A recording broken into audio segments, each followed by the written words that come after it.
So a lot of people have asked me how I built my coffee table aquarium, and honestly I don't remember the measurements. I kind of just winged it, so I can't really say exactly what I did, but I can show you the three parts of it. So if you want to build it yourself, you can do your own measurements with the tank that you want to get and kind of base it off the style if you like it. So here goes.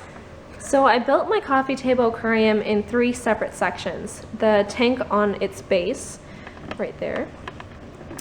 There's also the frame, which is what you see as the table, and then the tabletop that I've put over there.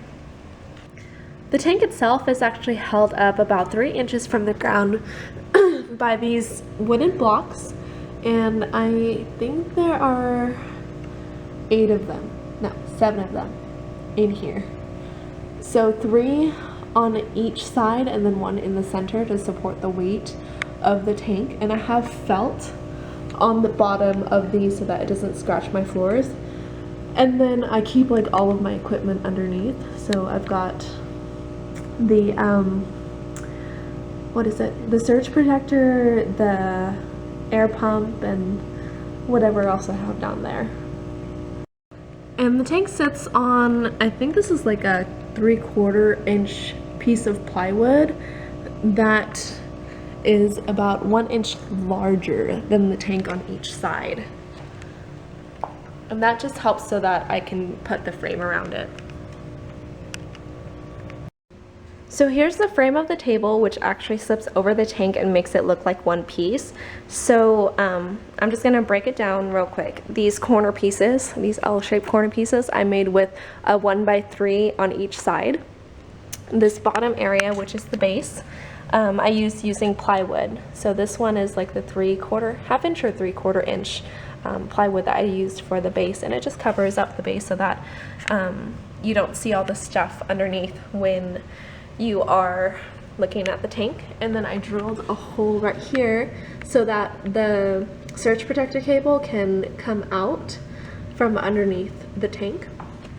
And then right here I have this trim, which is supposed to cover up the trim of the tank, and it's really cute. I just found it as I was walking by one of the aisles in Home Depot, and it has this really cute leaf pattern. So I was like, yeah, this is gonna be my trim for the tank. And then up here, this square piece that is on all 4 corners, that is the, that's a staircase topper. So, you know, the ends that go on the ends of staircases, that's what it is. And it fits perfectly on top of like the 1x3s, which is nice. So I glued this on top, and then I have a rubber stopper to hold the glass in place. And that I just got on Amazon for really cheap. So let me show you how easy it is to slide this on here. It just goes right over the tank, like so. And you can see where the cable comes out right there. And then the glass just goes right on top of it. So pretty simple setup. You can get the glass top at any like glass cutting company. You're gonna have to look around and see which ones are gonna give you the best prices, because I got a couple of different quotes, but the cheapest one that I found was about like 140 bucks.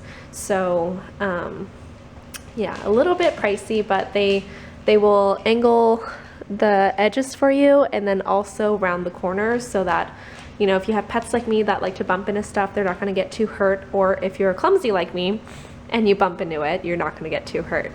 So one of the problems with coffee table aquariums is that the glass is so close to the water that water condenses underneath it, and that disrupts your view if you're looking at it from like the top, but also it looks really ugly.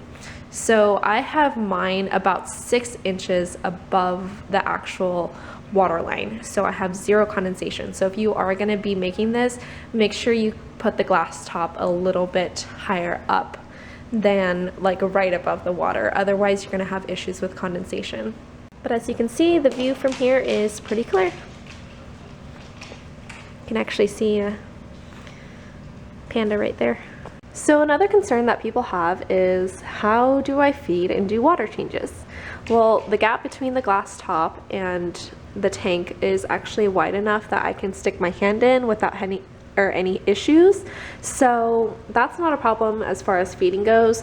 The only thing is water changes can be a little bit difficult because putting the hose in and angling it at the right angle so that it will pull water into your bucket is a little hard because it's so low to the ground. The gravity isn't always strong enough to pull the water through the hose.